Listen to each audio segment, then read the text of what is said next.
पहला फ़ायदा तो ये है कि जो मेरा 10,000 से 11,000 यूनिट खर्च हो रहा था साल का, उतना हम सोलर से बना पाएंगे। तो अभी बिजली डिपार्टमेंट को हमको पैसा नहीं देना पड़ेगा, हम अपना सोलर से ही इसको मेकअप कर लेंगे। तो 0 यूनिट का बिल है, इसमें क्या सच्चाई है? आपको कोई पेमेंट देना पड़ रहा है प्लांट लगाने के बाद? जब से प्लांट लगा है कोई पैसा नहीं देना पड़ रहा है हमको। तो इसका ये क्या मतलब, मैं समझूं कि आपको महीने का कितने रुपए का सेविंग हो रहा है? और करीब 5 से 6,000 पर मंथ का सेविंग है। मैंने किचन में गैस का सेविंग करके, बिजली से खाना बना करके आप मज़े से सेविंग कर सकते हैं। Hey guys, welcome to my YouTube channel. दोस्तों, आज मैं आप लोगों के बीच एक फिर से नया वीडियो लेकर के आया हूँ। इस वीडियो में आप लोगों को जानने को मिलेगा कि ऑन ग्रिड सिस्टम क्या होता है, ऑन ग्रिड सिस्टम से कस्टमर को क्या फायदा हो रहा है, और ये सेंट्रल गवर्नमेंट का अब सब्सिडी का जो स्कीम है वो किस तरीके का स्कीम है और इसको कस्टमर कितने आसान तरीके से लगा पा रहे हैं। कस्टमर को सेंट्रल गवर्नमेंट का जो सब्सिडी है वो कितना मिलता है और कितने दिनों में मिल पाता है। तो मैं आप लोगों को थोड़ा सा ब्रीफ कर दूं। वो जो सेंट्रल गवर्नमेंट का जो सब्सिडी स्कीम चल रहा है वो सिर्फ और सिर्फ ऑन ग्रिड सिस्टम में चलता है। ऑन ग्रिड में जिसमें बैटरी का कोई इन्वॉल्विंग नहीं होता है, वो ग्रिड के साथ कनेक्टिविटी होता है। मतलब आपका बिजली विभाग के साथ आपका बिजली जो है सिंक्रोनाइज होगा। इसमें पर किलोवाट आपको सेंट्रल गवर्नमेंट सब्सिडी देती है। 1 किलोवाट से 3 किलोवाट तक 14,785 रुपये करके देती है, और 3 किलोवाट से 10 किलोवाट तक 7,500 समथिंग रुपीज़ आपको देती है। तो इसी तरीके से आपको सब्सिडी मिलता है। अगर आप 5 किलोवाट का सिस्टम लगाए हैं तो पहला 3 किलोवाट 14,000 समथिंग रुपीज़ का कैलकुलेशन होगा, और रिमेनिंग 2 किलोवाट का आपका कैलकुलेशन 7,500 के हिसाब से होगा। तो अब मैं आप लोगों को बहुत ज़्यादा खुद से नहीं बताते हुए सीधा कस्टमर के साथ आप लोगों को रूबरू कराता हूँ। मैं चलता हूँ सीधा साइट पे। वो साइट लगा हुआ है पटना का ऑफिसर कॉलोनी रोड नंबर 2 में। यहाँ पे 4-4 किलोवाट का 2 सब्सिडी स्कीम लगाया गया है हमारे द्वारा, और कस्टमर को लगाने के बाद क्या क्या फायदा हो रहा है और लगाने से पहले उसको क्या क्या परेशानी हो रही थी, ये सारी जानकारी आप पूरे वीडियो को अंत तक देखेंगे तो आपको मिलेगा। अगर आप इस वीडियो में नए हैं तो पहले वीडियो को सब्सक्राइब कर लें, ताकि हर एक नए वीडियो सोलर से रिलेटेड आप लोगों तक जल्द से जल्द पहुंच सके। अब मैं इस प्राइमेसेस का जो उपभोक्ता है, जिनको सोलर सिस्टम लगाने से जो बेनिफिट हुआ है, मैं उनसे रूबरू कराने के लिए रूबरू कराने जा रहा हूं। और उसी उपभोक्ता का मेरे हाथ में एक पेपर आप लोगों को दिख रहा होगा, ये इलेक्ट्रिसिटी बिल है। मैं आपको बता रहा था कि यहाँ पे 2 कनेक्शन है, एक ही पेज पे मैंने दोनों साइड प्रिंट आउट लिया हुआ है। इस इलेक्ट्रिसिटी बिल का ये निचोड़ निकाला गया है कि कंज्यूमर का जो पहले बिल आता था लगभग 10,000 पूरे साल का यूनिट 10,000 यूनिट पूरे साल का इनका कंजम्पशन था, दोनों प्लांट मिला करके, दोनों कनेक्शन से। तो अब मैं सीधा कस्टमर से बात करता हूं, कस्टमर से जानने का प्रयास करता हूं कि पहले की अपेक्षा अभी इनको क्या फ़ायदा हो रहा है। तो सर, आप पहले अपना परिचय दें, अपना नाम बताएं, ताकि हमारे व्यूअर्स को पता चले कि हम प्लांट कहाँ पे लगा हुआ है, और उसके बाद मैं आपसे आगे का सवाल करूँगा। पहले तो धन्यवाद आपको देंगे कि आपने इस प्रोग्राम को रखा है यहाँ पर वीडियो बनाने के लिए, और हमको अच्छा लग रहा है कि वीडियो बन रहा है, और हम आपके माध्यम से, इनके माध्यम से अच्छा कुछ मैसेज हम दे सकेंगे समाज के लिए। मेरा नाम इंदु शेखर सिंह है, हम इंजीनियर हैं बाई एजुकेशन, और बाद में हम कई इन्वायरमेंटल इंजीनियर हो गए हैं बाई एजुकेशन ही। तो इन्वायरमेंट के चलते हमको पूरा जानकारी है पर्यावरण के बारे में, क्लाइमेट चेंज के बारे में, कार्बन क्रेडिट सबका पता है। तो उसी को ध्यान में रख करके हमने इस छत पर प्लांट बनाने का निर्णय लिया, और इसका पूरा वायबिलिटी समझ लिया। इसमें इकोनॉमिक बेनिफिट भी है, सोशल बेनिफिट भी है, सब तरह का बेनिफिट है। तो इसीलिए डिसाइड किया कि लगाना है। अब हम बेनिफिट का एक एक करके बताना चाह रहे हैं। पहला फ़ायदा तो ये है कि जो मेरा 10,000 से 11,000 यूनिट खर्च हो रहा था साल का, उतना हम सोलर से बना पाएंगे। तो अभी बिजली डिपार्टमेंट को हमको पैसा नहीं देना पड़ेगा, हम अपना सोलर से ही इसको मेकअप कर लेंगे। तो आप ये कह रहे हैं कि आपने जो सिस्टम लगाया है, इससे आपका जो पूर्ति इलेक्ट्रिसिटी का जो रिक्वायरमेंट था 8,000 से 10,000 पूरे साल का कंजम्पशन का, वो आप इससे फुलफिल हो जाएगा? हो जाएगा, पक्का हो जाएगा। ओके। पूरा भरोसा है। उसके पीछे क्या कारण है? आपका जो प्रीवियस मंथ का जो मैं बिल देख रहा हूँ, ये बिल्कुल 0 यूनिट का बिल है। इसमें क्या सच्चाई है? आपको कोई पेमेंट देना पड़ रहा है प्लांट लगाने के बाद? जब से प्लांट लगा है कोई पैसा नहीं देना पड़ रहा है हमको। तो इसका ये क्या मतलब मैं समझूं कि आपको महीने का कितने रुपए का सेविंग हो रहा है? और करीब 5 से 6 हज़ार पर मंथ का सेविंग है। अभी आपका 5 से 6 हज़ार का पर मंथ सेविंग हो रहा है प्लांट लगाने से। आपका प्लांट का टोटल लागत क्या है? टोटल लागत तो 5.5 लाख के आसपास आया टोटल इंफ्रास्ट्रक्चर डेवलप करने में। लेकिन हम जानते हैं कि हम कैलकुलेट करके देख चुके हैं कि यदि इसका पे बैक पीरियड इन्वेस्टमेंट का 6 ईयर्स में पूरा पैसा पेड बैक हो जाएगा। आफ्टर 6 ईयर्स जो लाइफ इसका है 25 ईयर्स, अगला 19 साल जो होगा उसमें हमको पूरा जो बिजली बनेगा उसका फ़ायदा ही फ़ायदा होगा, कोई नुकसान नहीं होगा। तो आप ये कह रहे हैं कि आपने जो लागत लगाया है वो 5.5 साल में आपका पे बैक हो जाएगा, रिमेनिंग 19 ईयर्स फ्री होगा, आपके लिए बिजली बिल फ्री होगा। फ्री होगा। तो क्या लगता है ये आपके लिए शुभ संकेत है? अच्छा बात है। और उसके अलावे मैंने ये तो फिनेंशियल बेनिफिट की बात बोल रहे हैं जी। इसके अलावे भी बहुत सा बेनिफिट हम देख रहे हैं कि अब जैसे इसमें हम कार्बन क्रेडिट हम जो बिजली डिपार्टमेंट से हम बिजली नहीं ले रहे हैं और वो लोग फॉसिल फ्यूल से जलाते थे बिजली बनाते हैं, तो कार्बन का बचत हो रहा है, कार्बन डाइऑक्साइड कम हम पैदा कर रहे हैं, तो कार्बन सेविंग हो रहा है। तो उसमें हमको भी उम्मीद है कि आगे चल के हमको कार्बन क्रेडिट का भी बेनिफिट मिलेगा, कुछ पैसा मिलेगा हमको। एक हो गया। और तीसरा फ़ायदा ये है कि मेरे छत का हीटिंग अभी नहीं हो रहा है। सोलर का जो भी सोलर लाइट आता है उससे बिजली बन जा रहा है, तो छत गर्म नहीं हो रहा है, नीचे जो हम लोग रह रहे हैं कंफर्टेबल हैं।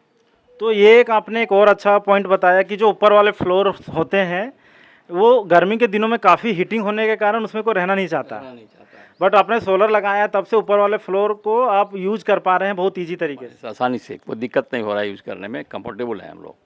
ओके। तो गाइस ये एक एक्स्ट्रा बेनिफिट है सोलर लगाने का। और मैं आप लोगों के साथ एक और बेनिफिट की बात करना चाहता हूं, शायद अंकल भी उसको यूज कर रहे होंगे, मैंने अंकल को सजेस्ट किया था। जब आप ऑन ग्रिड सिस्टम लगाते हैं और आपकी जो इलेक्ट्रिसिटी एक्स्ट्रा यूनिट जो बच जाते हैं, आप उस यूनिट को कंज्यूम करने के लिए अपने घर पे जो गैस यूज करते हैं, घरेलू गैस खाना बनाने के लिए, रसोई के लिए, आप उस गैस को बंद करके आप इंडक्शन में खाना बना करके उस इलेक्ट्रिसिटी का यूनिट को मेंटेन कर सकते हैं। अंकल ये बात सही है? आप इसको यूज कर रहे हैं? सही है, हम कर सकते हैं, लेकिन अभी हमारे पास सिस्टम है, वो हीटर वगैरह सब है, यूज करते हैं हम, और एज फार एज पॉसिबल हम करते हैं इसको। तो मैं आपको यही सजेस्ट करूंगा कि आप महीना 2 महीना और देख लें आपका क्या इलेक्ट्रिसिटी कंजम्पशन हो रहा है, और जब एक्स्ट्रा यूनिट आपको बचने लगेंगे तो वो यूनिट्स बचाने के बजाय आप अपने घर पे जो गैस यूज करते हैं, जो 1200-1300 रुपये आप एक्स्ट्रा खर्चा करते हैं महीने का, अगर आपका सिलेंडर 2 सिलेंडर भी बच गया तो महीने का 2500 रुपये तो आप और एक्स्ट्रा बचा सकते हैं। बच सकता है। वो जो गैस का मैंने किचन में गैस का सेविंग करके बिजली से खाना बना करके आप मज़े से सेविंग कर सकते हैं। ओके। तो ये लोगों के लिए एक एक्स्ट्रा एडिशनल बेनिफिट होगा। तो अंकल और क्या सुझाव देना चाहेंगे? उसमें सेफ्टी भी है ना, गैस यूज करते हैं तो एक्सप्लोजन होने का, आग लगने का भय रहता है, इसमें आग लगने का भय नहीं रहेगा। तो अंकल और क्या आप पब्लिक को मैसेज देना चाहते हैं ताकि लोग सोलर के प्रति और जागरूक हो? हम ये कहना चाहेंगे कि इस विषय को एक्सपर्ट से जो लगाना चाहते हैं, पैसा लगा के कमाना चाहते हैं, फ़ायदा कमाना चाहते हैं बैठे बैठे, तो वो एक्सपर्ट से राय लेके अपने छत का उपयोग करें, जिससे कि बहुत तरह का फ़ायदा उनको, फिनेंशियल फ़ायदा, पर्यावरण को फ़ायदा, और आपका जो घर ठंडा रहेगा, वातावरण ठंडा रहेगा, ये सब का करना चाहिए, लोगों को करना चाहिए। और सरकार के लिए हम कहना चाहते हैं कि उनको अलाउ करना चाहिए कि बिजली जितना भी बनाइए, सरप्लस जो होता है बिजली, उसका पे बैक पैसा देने का सिस्टम बनना चाहिए। दूसरे राज्यों में हमको पता है कि है इस तरह का सिस्टम, लेकिन यहाँ बिहार में अभी नहीं हुआ है, यहाँ होना चाहिए। चलिए, ये आपका अच्छा सुझाव है गवर्नमेंट के लिए कि जो इलेक्ट्रिसिटी एक्स्ट्रा बच जा रही है उसके बदले में आपको पेमेंट चाहिए। पेमेंट चाहिए जरूर। पेमेंट होगा तभी मोटिवेशन लोगों में आएगा, वो ज़्यादा छत का उपयोग करेंगे और बिजली अपने लिए उपयोग करेंगे, प्लस वो कुछ कमाई भी कर लेंगे। ओके।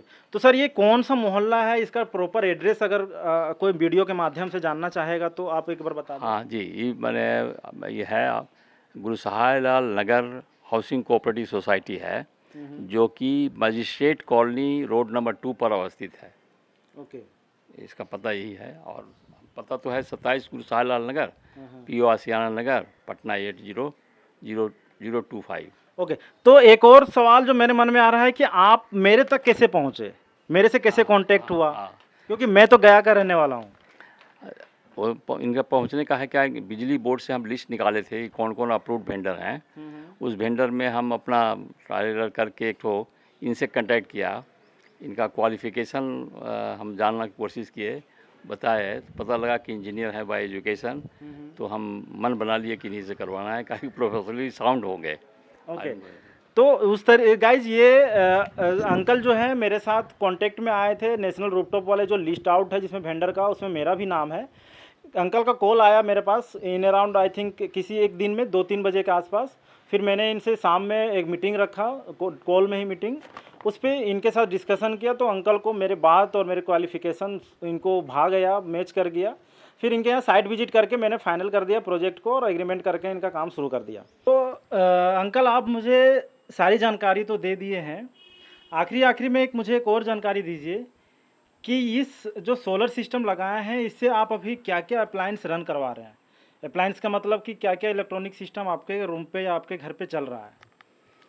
जैसे घर में AC है और TV है, फ्रिज है, और वॉशिंग मशीन है, और एक वाटर हीटर है। कितना AC है? AC तो अभी 3 है। ओके, 3 AC है। पंखे कितने लगे हुए हैं? पंखे हम समझते हैं कि 8-10 ज़रूर हैं। 8-10 है। और मोटर होगा जो पानी चढ़ाने वाली है? हाँ, वो भी है। फ्रीज होंगे, कितने फ्रीज हैं? फ्रिज तो हमारे घर में एक है, लेकिन और जो किराएदार हैं उनके पास भी है, तो 5 ज़रूर मान लीजिए। तो ओके, तो आपके जो बिल्डिंग है इसमें किराएदार कितने रहते हैं? किराएदार हैं 5-6। 5-6 किराएदार है, मतलब 5-6 फ्लैट्स में आपने सब मीटर सबको लगा रखा है। हाँ। और हर एक सब मीटर से आप उनसे पैसे कलेक्ट करते हैं जो एनर्जी वो कंज्यूम करते हैं। यस। तो गाइज ये एक आपके लिए एक्स्ट्रा बेनिफिट है कि आपके घर पे जो रेंटर रहते हैं आप उस रेंटर को भी सोलर से ही सप्लाई दीजिए, और बदले में आप जो करंट इलेक्ट्रिसिटी का जो सिस्टम आप लोगों ने लगा रखा है 7-8 रुपये पर यूनिट हिसाब के रेंटर से लेने का, आप वो पैसा भी रेंटर से वसूल सकते हैं। इसमें आपको किसी प्रकार का कोई गवर्नमेंटल इशू नहीं है, ना आपको किसी के कोई ऊपर आपके ऊपर कोई ब्लेम करेगा। मैं सही कह रहा हूँ? एकदम सही है, एकदम सही है। कहा कि हम अभी जो मेन मीटर से ही सब मीटर निकला है, एक से मेन मीटर से 5-7 मिल निकला है। तो 5-7 के सब मीटर है, रीडिंग आ गया, उससे जितना बिजली कंजम्पशन किया उसके अनुसार अभी 9 रुपया पर यूनिट करके लेते हैं। ओके, 9 रुपये पर यूनिट आप अभी कस्टमर अपने रेंटर से वसूलते हैं। हाँ। वसूलते हैं इन द सेंस कि आप उनको जितना कंजम्पशन करते हैं उसके हिसाब से उसके बदले में पैसा लेते हैं। जितना यूनिट कंज्यूम किया उतना से 9 गुना कर लिए। ओके, और एक और अहम सवाल आता है कंज्यूमर के बीच में कि जो सोलर सिस्टम लोग लगाते हैं इसका मेंटेनेंस का क्या प्रक्रिया है? इसका मेंटेनेंस में क्या कोई कॉस्टिंग लगती है या आप उसको खुद करते हैं? कितने दिनों में करते हैं? नहीं, कॉस्टिंग वही सफाई का है। उसके जो सोलर का जो प्लेट है उसको जो डस्ट जमता है उसको साफ़ करना पड़ता है पानी से ब्रश करके या फ्लश करके उसको निकालना पड़ता है। तो उसके लिए हम रखे हुए हैं एजेंसी। ओके, तो महीना में 2 बार आ जाता है, कर देता है। तो महीने में 2 बार आप इसको सफाई करते हैं। सफाई करने में पानी के अलावा और कोई विशेष कोई एक्सपेंसिव वाली चीज़ तो है नहीं? 100-200 रुपया लगता है, उसमें क्या दिक्कत है, उसका जो मेहनताना है उसे देना। तो आपने एक कंसल्टेंसी टाइप का रख रखा है जो महीने में 2 बार आता है अपने टाइम पे, पूरा प्लांट का मेंटेनेंस करके वो चला जाता है। आप उसके बदले में सफाई के नाम से उसको जो आप एक्सपेंस देते हैं 100-200 रुपये। अगर कोई कंज्यूमर खुद से भी करना चाहता है तो खुद से भी कर सकता है, कोई बहुत बड़ा इसमें चैलेंजिंग नहीं है। वो भी कर लेते हैं, कभी कभी जरूरत पड़ा तो पानी का प्रेशर देके हम लोग भी साफ कर लेते हैं अपना। ओके, कभी जरूरत पड़े अगर वो नहीं आता है तो आप लोग खुद से भी कर लेते हैं। इसके अलावा मेंटेनेंस का इसमें कोई पार्ट नहीं है? अभी तो कोई नहीं है, अभी तो कुछ मेंटेनेंस का नहीं आया अभी। ओके, अभी तक आपको और कोई चैलेंजिंग फेस नहीं आया है? तो गाइज आप अपने सोलर सिस्टम को प्रॉपर मेंटेन करके चलेंगे तो उससे आपको जनरेशन में फ़ायदा होगा। मैं सही कह रहा हूँ अंकल? हाँ, सही है, सही है। अभी आपका जो जनरेशन चल रहा है वो पर किलोवाट, या कभी आपने एनालिसिस किया कि कितना यूनिट दे रहा है? 5 यूनिट पर किलोवाट पर डे। ओके, पर किलोवाट 5 यूनिट का जनरेशन अभी आपको सोलर सिस्टम से मिल रहा है? हो रहा है, अभी हो रहा है उतना। ओके, तो गाइज आपने कस्टमर से खुद सुना कि इनका जो सिस्टम अभी चल रहा है, जो पैनल्स लगाए गए हैं हमारे द्वारा लूम सोलर का, उसमें से 5 यूनिट पर किलोवाट इनका अभी जनरेशन हो रहा है पर डे। 5 किलोवाट माने 5 यूनिट पर किलोवाट पर डे। गाइज इसी तरीके का हर एक नए वीडियो, नए टेक्नोलॉजी, नए लोगों के साथ मैं आप लोगों के साथ शेयर करूंगा। तब तक के लिए लेता हूं विदा। मैं मिलता हूं जल्द ही नए वीडियो, नए लोकेशन के साथ। जय हिंद।